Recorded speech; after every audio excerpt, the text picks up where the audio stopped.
যে গাঠি কচু মাখা। চলো, এখানে গাঠি কচু সিদ্ধ করে নিয়েছি, শুকনো লঙ্কা নিয়েছি, 4 কোয়া রসুন নিয়েছি, পেঁয়াজ নিয়েছি। নুন দিয়ে আগে আমি এটাকে মেখে নেব।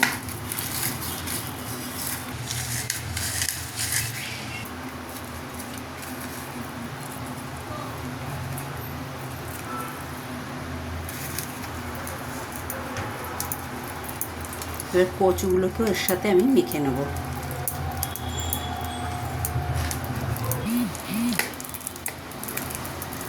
সর্ষের তেল দিয়ে দেবো, দাও।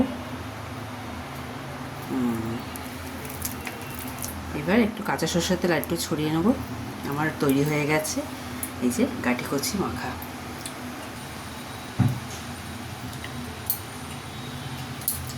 খুব ঝাল হয়েছে, খেতেও খুব সুন্দর হয়েছে। গরম গরম ভাতের সাথে চলো খেয়ে নিই।